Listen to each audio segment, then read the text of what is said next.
Continuamos. Vamos con la clase siguiente de esta hermosa tarde para finalizar el tema correspondiente a el día de hoy, no a la guía, porque todavía es que nos falta.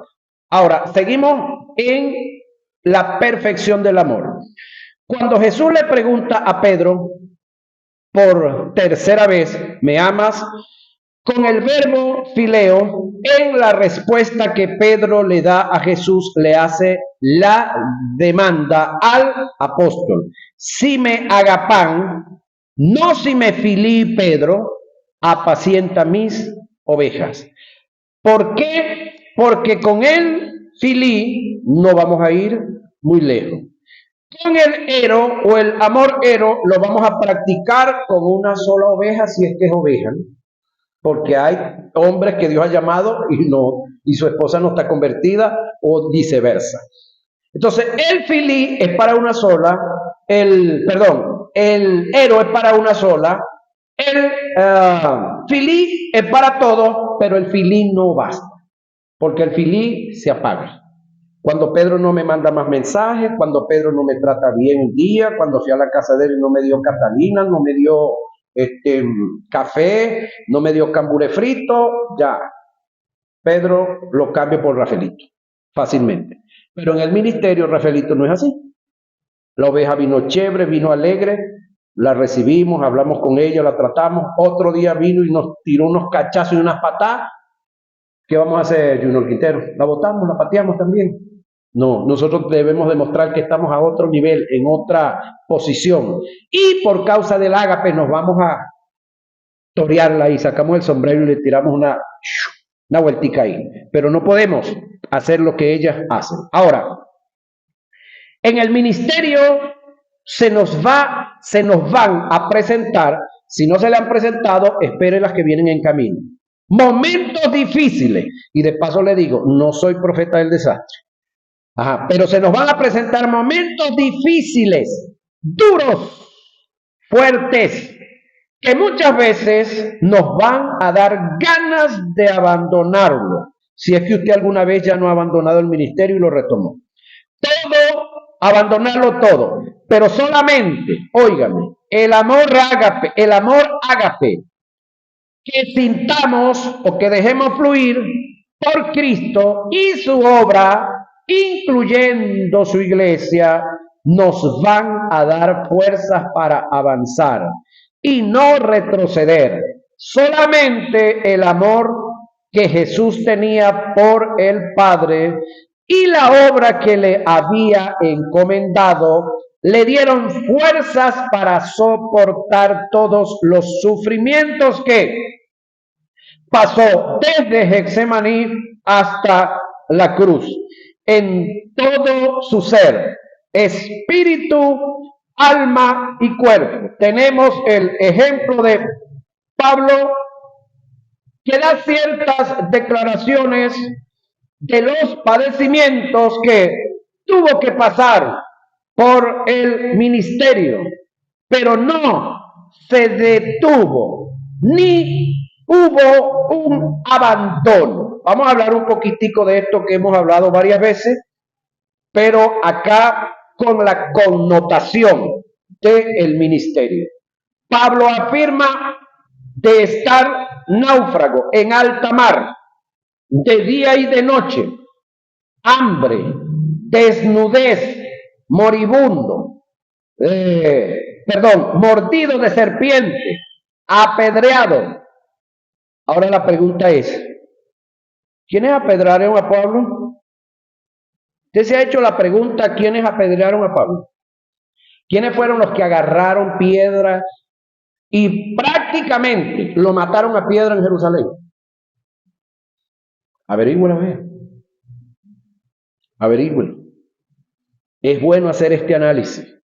Es decir, ¿fueron los gentiles o fueron sus hermanitos de raza?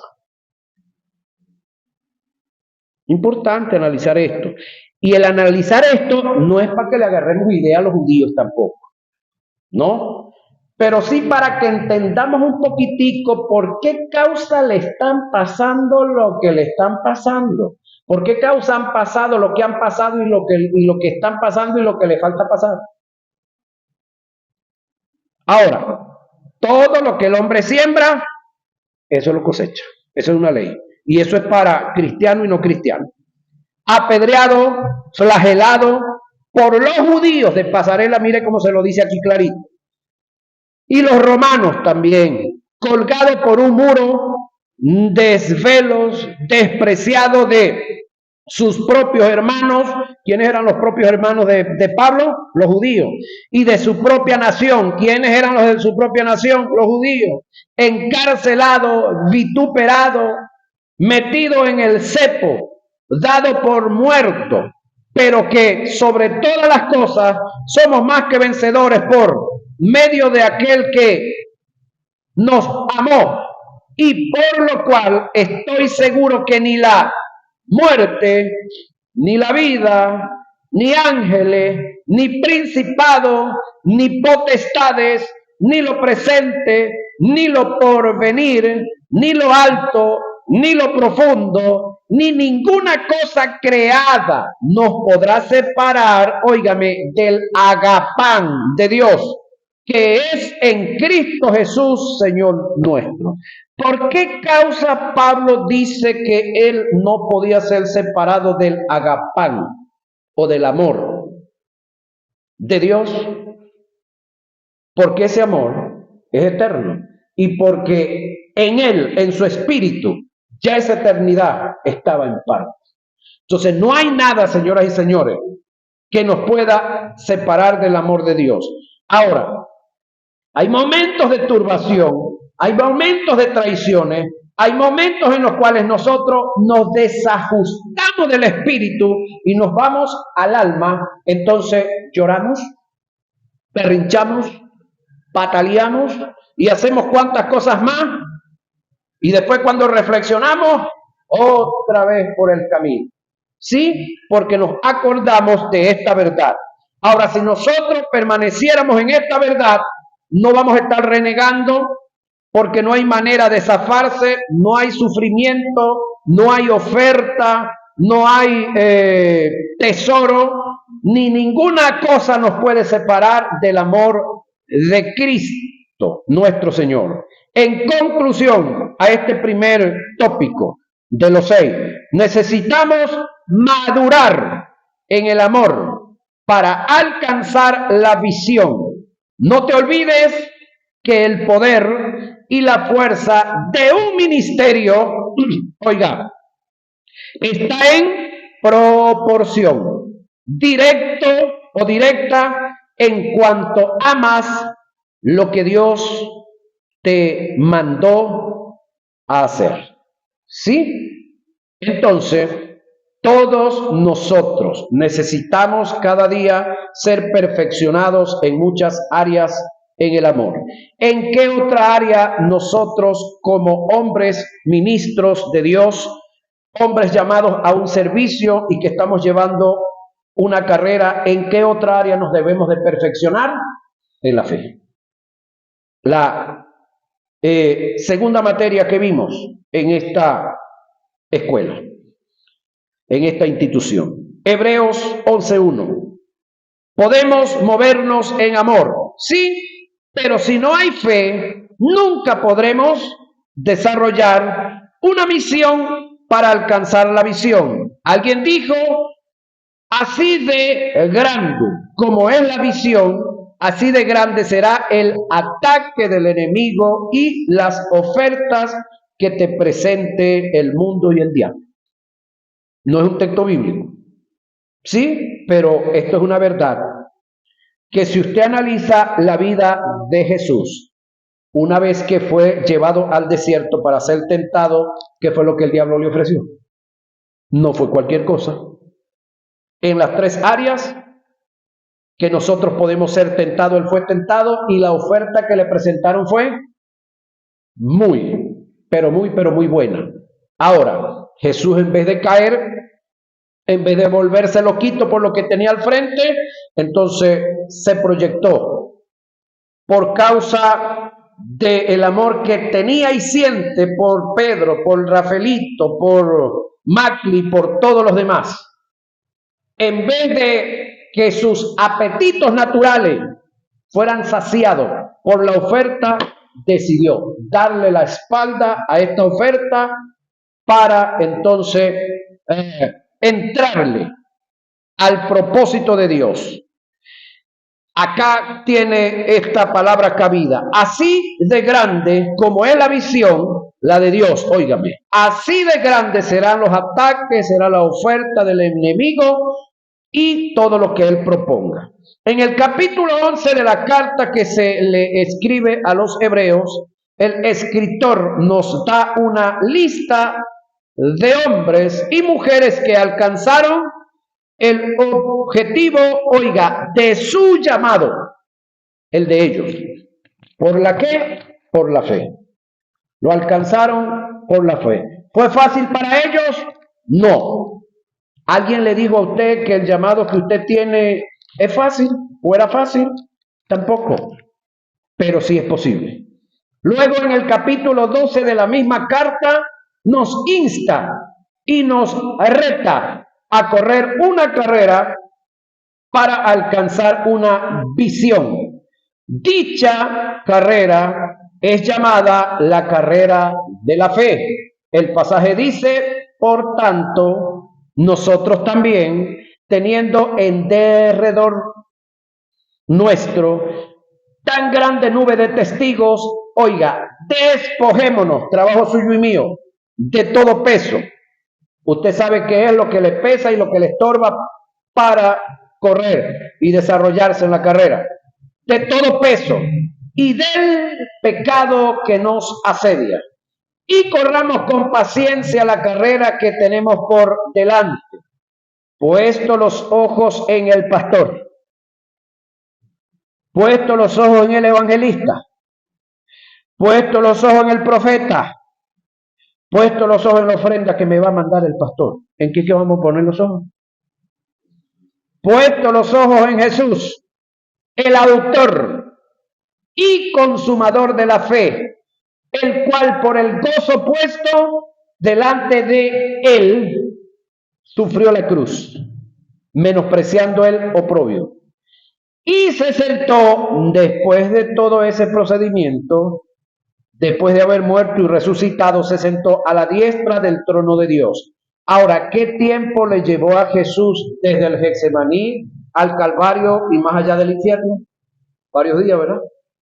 Varias horas, varios sufrimientos, entrega de una voluntad, entrega de su cuerpo y muchas cosas más para luego lograr lo otro. Ahora, ¿quién le dice a usted que hay algunas áreas en las cuales usted no va a ser procesado y pasado? Pero el amor ágape le va a usted a dotar, junto con la fe, de la posibilidad de pasar al otro lado y de lograr el objetivo. También, tomando en cuenta la hilación del pensamiento como principio de interpretación, el término teniendo en derredor nuestra grande nube de testigos en forma de metáfora, el escritor está haciendo referencia a los personajes nombrados en el capítulo 11 como héroes de la fe, que les tocó correr la carrera, la de ellos. Quien escribe la carta a los hebreos nos está visualizando en un gran estadio donde los espectadores son estos gigantes de la fe que nos dan testimonio que la carrera de la fe no es en vano o no es vana, que el gran anfitrión que nos invita e insta a correr la carrera, que es Dios, no falla, cumple su propósito. Es decir, todo lo que Dios ha tratado, todo lo que Dios te ha ministrado, Él cumple su propósito. Tú y yo solamente debemos de soltarnos a caminar y a hacer con paciencia la carrera. Entonces, tenemos a todos los héroes de la fe que están mencionados en el capítulo 11 de la carta a los hebreos, y tenemos allá a una Sara que le dice: Rafaelito, sigue corriendo, porque yo escuché a Jehová que le dijo a mi esposo que íbamos a tener un hijo, que era un heredero nuestro, el que iba a heredar. Y eso se tardó 25 años aproximadamente. Sigue corriendo, Rafaelito, que sí lo vas a lograr. Es más, cuando a Adán se le dio el milagro, ya virilmente estaba muerto. Y lo tremendo del caso es que de ese milagro que se dio para que saliera ese hijo de la promesa, después la vieja Sara se murió y él se buscó a otra. Y tuvo 6 hijos con ella. Ajá. 6 hijos tuvo después que la vieja Sara se murió. Y para ese hijo que tuvo con ella, ya estaba como virilmente, ya estaba como no, ya estaba muerto. Toda persona que es llamada por Dios para un objetivo debe depositar toda su confianza en Dios y descansar en Él. De otra forma, no podrá alcanzar el objetivo para el cual fue llamado. El llamado al ministerio es un desafío. Un desafío es el llamado que Dios hace para alcanzar lo imposible. Y para eso necesitas fe. Pregunto, ¿era posible para Abraham tener un hijo de él, suyo y de Sara? Por parte de Abraham, cuando Dios le da la promesa, era posible todavía, porque con todo y eso, como no se daba, porque la imposibilidad estaba ¿dónde? En Sara. Entonces Sara, muy buena, Pedro, yo no sé si te consideramos una Sara así, ¿verdad? Buscó y le dijo: aquí está la criada, como yo no puedo darte el hijo, tenerlo en ella. ¿Podía o no podía Abraham cuando eso? Podía, porque lo hizo. Pero pasó el tiempo, pasaron los años, y ya cuando él pierde la fuerza viril, entonces que Dios lo llama nuevamente para que se dé. Pero las fuerzas fueron tan buenas, que después queda viudo, vuelve a casarse y tuvo 6 hijos con otra. Tremendo, ¿no? Ahora, lo que Dios nos llamó a hacer, señoras y señores, para efecto de nosotros, es imposible. Escúcheme esto. Un liderazgo en una empresa es posible llevarlo a cabo, porque la gente está ahí por un sueldo, por un salario. Un liderazgo en un equipo de deporte es fácil llevarlo, porque ahí hay algo que les llena el ego a ellos, y cuando el deporte y se organizan económicamente, eso puede producir también plata, y así sucesivamente.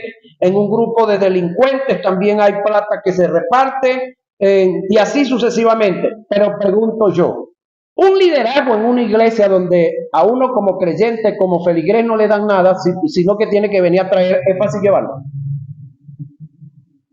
¿Verdad que no? Porque aquí venimos, aquí trabajamos a honores, aquí hacemos muchas cosas a honores, y con todo eso, muchas de las inversiones que hay que hacer las tenemos que hacer nosotros mismos. ¿Cree usted que eso es fácil? No es fácil. Entonces, comience a ver por ahí nada más. Por la fe, Noé se sostuvo. Por la fe, Noé se sostuvo, creyendo una palabra que Dios le dijo, de cosas que aún no se veían. Y por esa fe salvó a su casa y condenó al mundo, cumpliendo y alcanzando el objetivo que recibió de Dios. Hebreos 11:7. Por la fe, Abraham dejó sus tierras sin saber a dónde iba. Hebreos 11:8. Por la fe, José, el amado, en horas de su muerte, mencionó y profetizó la salida de los hijos de Israel y dio mandamiento acerca de sus huesos, que aún después de muerto, él heredaría la tierra de Canaán. Y de esta forma no quitó la mirada del llamado y la visión que Dios había puesto en él. Hebreo 11, 22. Me admira mucho el ministerio de Moisés, que en el ejercicio del llamado por la fe se sostuvo como viendo al invisible. ¿Cómo se puede ver al invisible? Por fe. Hebreo 11, 27. Por la fe dice que se hicieron fuertes ante las enfermedades y debilidades. Hebreo 11:34. Hay una gran lista desde el verso 32 al 37 de hombres y mujeres que lograron el objetivo por la fe. ¿Y qué más digo?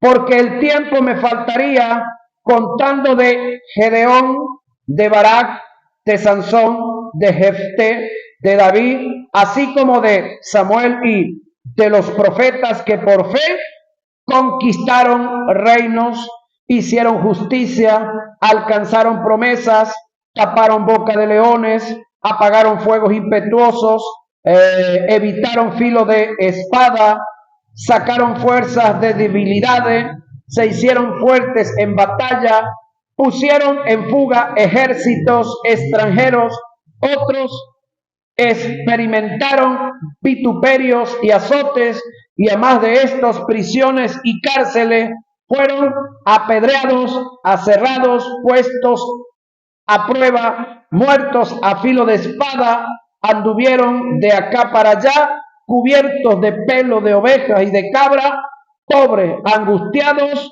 maltratados, oiga, pero en amor y en fe. Eso lo sostuvo. Ahora, ¿hemos pasado nosotros por alguna de estas? Y con todo eso, aquí hay una promesa si llegáramos, si nos tocara que pasar. ¿Sí? Entonces, estos héroes de la fe, Pablo los visualiza acá en el capítulo 11, como que estamos en un estadio, nos toca a nosotros ahora jugar, pero ellos están en las gradas, diciendo que lo que nos mandaron a hacer a nosotros, a ellos se los mandaron a hacer en su tiempo, de otra forma y en otra posición, y ellos lograron el objetivo, ellos lograron la carrera, que no fue fácil, pero la lograron.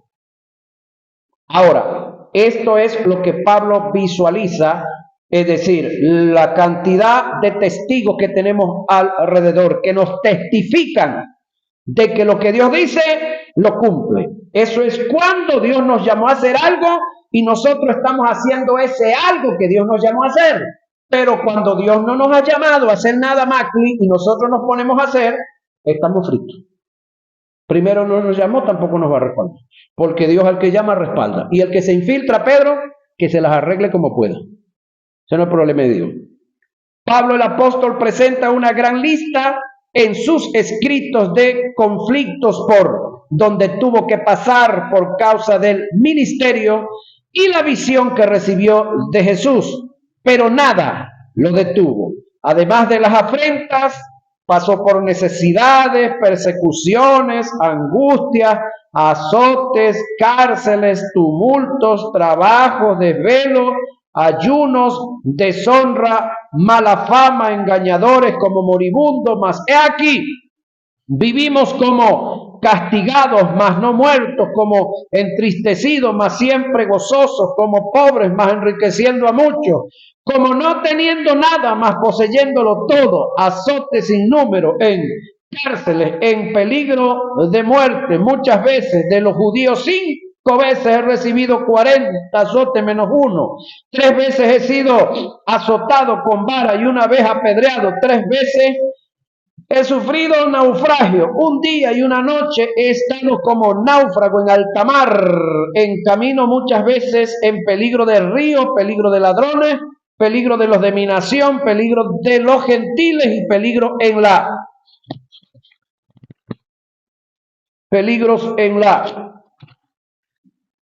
ciudad, peligros en el desierto, peligros en el mar, peligros entre falsos hermanos, en trabajo, en fatiga, en mucho desvelo, en hambre, en sed, en muchos ayunos, en frío y en desnudez, despreciado, perseguido, difamado, hecho como la escoria del mundo, el desecho de todos hasta hoy. Ahora, ¿qué mantenía a Pablo en la visión?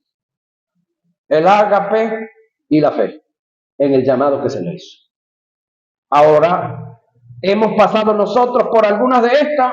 Sí. Yo creo que usted algún día lo han despreciado, que a usted le han dicho, pastorcito es.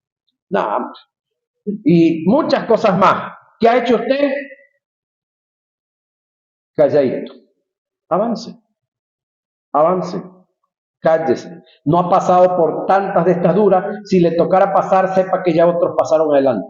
Y esos que pasaron adelante le están diciendo que llegaron al otro lado, que alcanzaron el objetivo. Ahora, tú y yo estamos ¿dónde? Dentro de la visión, del llamado que cada uno de nosotros recibimos. ¿Qué debemos de hacer? Persistir, insistir, hacer las cosas, pero en amor y en fe. Pablo fue perseguido en Damasco, rechazado en Jerusalén, olvidado en Tarso, apedreado en Listra, azotado y preso en Éfeso, expulsado en Tesalónica y en Berea, tomado como impostor en Atenas y en Corinto, atacado en Éfeso, aprisionado en Jerusalén, acusado en Cesarea, víctima de naufragio en el viaje a Roma, mordido de serpiente en la isla de Malta, preso y decapitado en la capital, Roma. Él en lo personal afirma traer en su cuerpo las marcas de Cristo. Gálatas 6:17. El término marcas usado en el pasaje es del griego estigma, que indica las impresiones que se hacen con un hierro candente.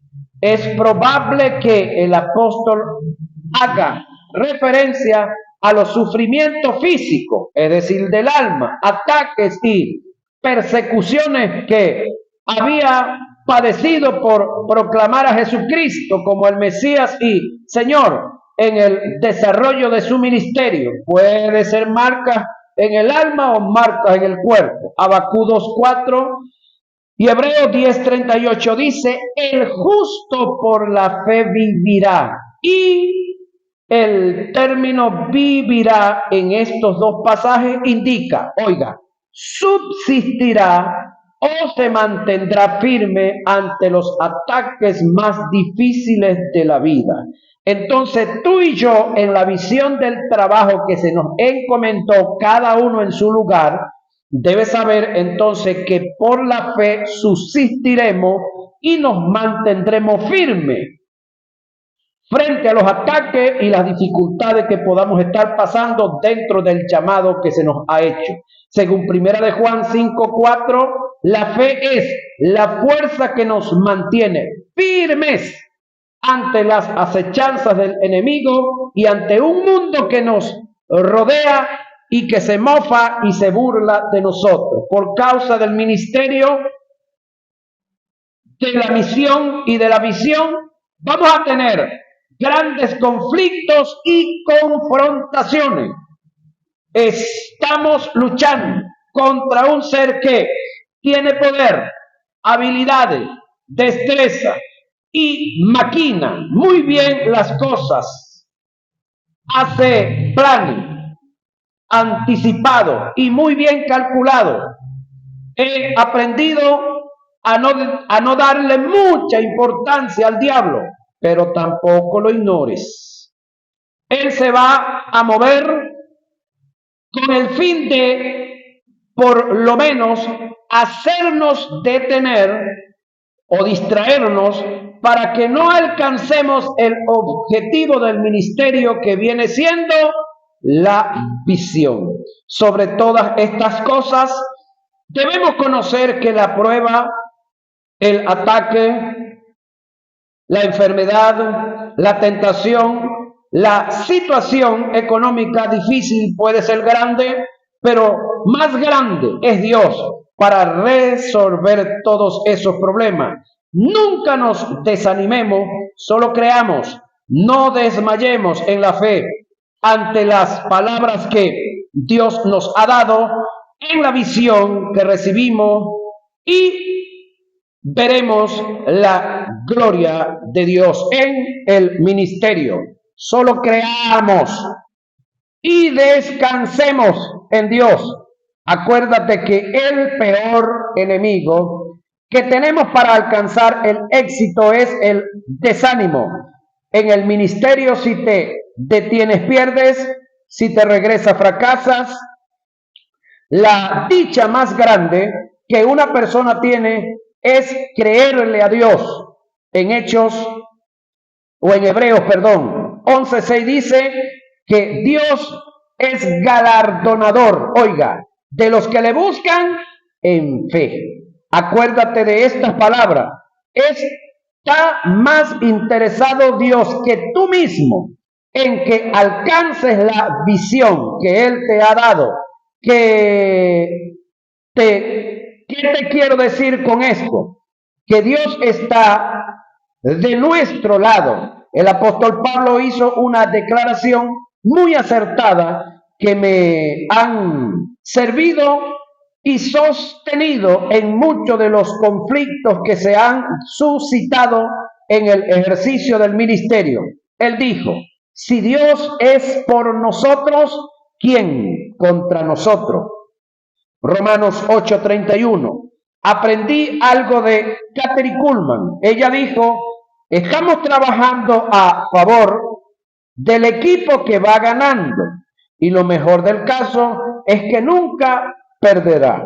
Por eso yo te animo a echar mano de la fe y de la palabra rema de Dios y sigue adelante, no te detengas, porque tu Redentor vive. Job 19:25. La fe es el único sentido espiritual que nos permite ver lo que no hemos visto. Para los verdaderos visionarios, el mundo imaginario de sus visiones es más real para ellos que la realidad concreta que nos rodea. El caso de Walt Disney es un ejemplo concreto de un visionario que no perdió la fe en su visión. Estando sentado en una barca, contemplaba lo que se llamaría la montaña del espacio, manifestando a su arquitecto el diseño de cómo sería dicha montaña. Sus arquitectos plasmaron y escribieron esta visión sin perder detalles, comenzando la obra tal y como la recibieron de Walt Disney, muriendo sin haberse concluido la obra. Cuando la montaña del espacio fue inaugurada, las autoridades estaban presentes y la viuda de Disney estaba ahí. Uno de los jóvenes ejecutivos se puso de pie y le dio inicio a la inauguración de la montaña diciendo: es una lástima que el señor Walt Disney no esté aquí el día de hoy para ver esta montaña. El discurso fue interrumpido por la viuda de Disney, mirando a la mujer, y dijo: debo corregir lo que el joven acaba de decir. Walt ya había visto esta montaña. Son ustedes los que la están viendo por primera vez. Ya la había visto. Solo la fe en lo que Dios nos mandó a hacer es lo que nos va a mantener firmes e inconmovibles, sin desmayar ni vacilar, mirando lo que no hemos visto. Otro de los puntos en los cuales debemos de ser perfeccionados, señoras y señores, aparte del amor y la fe, es la paciencia. ¿Sí? que no andemos diciendo, o que no, como aquel hombre que dice, es que no me tienen paciencia, ¿se recuerda, no? Ahora, la paciencia, Hebreos 11, 35 al 36 y Hebreos 12, 1. Podemos vivir en amor, amén, y en fe, aleluya. Pero sin la paciencia es difícil alcanzar la visión. El texto dice, es necesaria la paciencia para adquirir las promesas. Hebreos 10:36, y esto se puede aplicar al desarrollo de una misión para alcanzar la visión. Hay que tomar en cuenta que el griego presenta el término necesario como algo imprescindible, como un requisito sine qua non, es decir, que no hay por donde otro sitio andar, que no se puede pasar por alto. De allí lo importante de conocer y vivir en paciencia para lograr alcanzar la meta que es la visión. En el griego se presentan dos términos como diferentes significados para caracterizar la paciencia, que son upumones y macrotomía. Upumones, el carácter que no sucumbe ante cualquier sufrimiento. Es solidez, consistencia, firmeza, estabilidad. Upumones es la fuerza de la fe.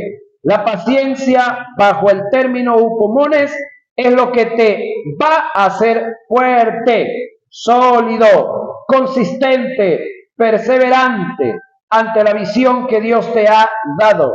Alguien dijo que lo importante no es tener fe, sino ser sólido en ella. Y la solidez de la fe está en la paciencia. El apóstol afirmó en su carta que el hombre de doble ánimo, oiga, es inconstante en todos sus caminos. Santiago 1:8. Y esto se puede aplicar a la visión. El profeta dijo, aunque la visión tardare, espérala, porque ciertamente llegará, porque Jehová no miente. Habacuc 2:3. Mantén en tu espíritu la visión que Dios te ha dado. No la abortes. Paso a paso la vas a alcanzar. En la mayoría de los casos, lo que Dios nos llamó a hacer, oiga, no se va a dar de la noche a la mañana. Tiene su tiempo y su proceso. Hay que ser consistente en lo que Dios nos encomendó. Nunca olvides esta verdad. La gota no quiebra la piedra por la fuerza que tiene, sino por lo consistente que es. El ser consistente es una de las virtudes más grandes y poderosas que tiene un visionario para alcanzar la visión. El escritor de los Hebreos dice, corramos la carrera de la fe, oiga, con paciencia. Hebreos 12:1. Macrotomía, Hebreos 5:7 y 6:5. La macrotomía es un término compuesto que significa grande en temperamento. Macro es grande. Tomía, temperamento. La macrotomía es la habilidad de ser elástico. Te estiran y vuelves a tu lugar. Sabes que eres, sabes quién eres, qué puedes, qué tienes. Nadie te saca de quicio y del lugar. Cuando unimos los dos términos, upumones y macrotomía, según sus características y valores, podemos entender y definir la paciencia como la habilidad que se tiene de caminar y permanecer en el tiempo de Dios. En Dios no es bueno que te atrase, pero tampoco es bueno que te adelantes. El factor tiempo es muy determinante para alcanzar la visión, para poder entender el por qué el factor tiempo es determinante para alcanzar la visión. Vamos a definir y caracterizar el término tiempo del griego cronos y kairo. Cronos, de donde se deriva el término cronología. El crono es lo que denota un lapso de tiempo, sea largo o corto, y que se especifica en segundos, minutos, horas, días, semanas, meses, años, quinquenios, decenios, milenios, y sigue usted contando por ahí para adelante. Hechos 1:7. Kairo es un estado de tiempo que Dios ha designado en su perfecta voluntad dentro del tiempo de los hombres para llevar a cabo, oiga, el objetivo que se ha propuesto con un hombre en el tiempo de él. Cuando hablamos del tiempo de Dios, es decir, del Kairo, nos referimos a aquella oportunidad, oiga, que Dios nos da en un momento y en una ocasión específica y determinante, y puede que no venga ese momento ni esa ocasión vuelva más nunca, para llevar a cabo en nosotros su perfecta voluntad, y que por ende no la debemos desperdiciar cometiendo pecados y cuantas barramucias más por ahí, ni pasar por alto. El Kairo es el tiempo de Dios dentro del tiempo de los hombres. Esto está revelado en el libro de los Hechos, capítulo 1, versos 6 al 7. En este pasaje, los discípulos le preguntaron a Jesús: Señor, ¿restaurarás al reino y el reino a Israel en este tiempo? Qué buena pregunta. Escucha esto. Ya aquí Jesús había resucitado, ¿sí o no? Sí. ¿Ya ellos tenían la vida eterna? Por supuesto que sí. Pero ellos siguen empeñados en el reino terrenal. Todavía no entendían a dónde estaban. Están preguntando que si iba a restaurar el reino así como estuvo en el tiempo de David, como en el tiempo de Salomón, porque de ahí para acá el reino de Israel ha estado acabado. Es decir, después que Israel se divide, las 10 tribus hacia un lado y las otras 12 quedan en el sitio. Desde ahí Israel ha estado desestabilizado. Y no crea que ahorita está muy estabilizado. Lo único que Israel tiene ahorita es plata. Mucha plata. Armas, muchas armas. Pero estabilidad en el terreno, no. No hay estabilidad. Hay guerra. Ellos no saben en qué momento son invadidos. Ellos no saben en qué momento les caiga un misil balístico que no lo detiene la cúpula de hierro con alguna cabeza nuclear y puedan desaparecer. Es el miedo, es el terror de mucha gente. Es más, de muchos evangélicos. Pero le digo algo, Israel como pueblo es imposible destruirlo. ¿Son indestructibles? No. Dios tiene una palabra con esa gente y tiene un trabajo que hacer con esa gente también. Así como ellos no pueden destruir tampoco a los iraníes, porque ahí hay un trabajo, ahí hay gente de Dios también. Pero la gente anda aterrada que Israel va a acabar con Irán o que Irán va a acabar con Israel, ¿no? Mentira. Ahí se van a dar, como se dice criollamente, sus pescozones. Ahí se van a dar sus lamparazos. Va a haber muertos de lado y lado, mucho muerto. Pero ambos pueblos hay un trabajo de Dios con ellos, pero esos desastres entre ellos es por causa de que ellos le han dado la espalda a Dios. Ausencia de Dios, porque Dios se fue, no, lo echaron, lo corrieron. Y como lo echaron, lo corrieron, entonces Dios, ¿qué le quedó? Irse, y donde no está Dios, ¿quién está? ¿Quién está reinando donde no está Dios? En este pasaje, los discípulos le preguntaron a Jesús, Señor, ¿restaurarás al reino de Israel en este tiempo? Jesús les dijo, no os toca a vosotros saber los tiempos o las sazones que el Padre puso en su sola potestad. Se lo voy a decir en versión Octaviano Torres. Pedro, Rafaelito, ese no es su problema. Su problema es lo que viene ahorita después de él. Socializar. Se acabó la clase. ¿Sí? La pregunta que los discípulos le hacen a Jesús, la respuesta es, muchachos,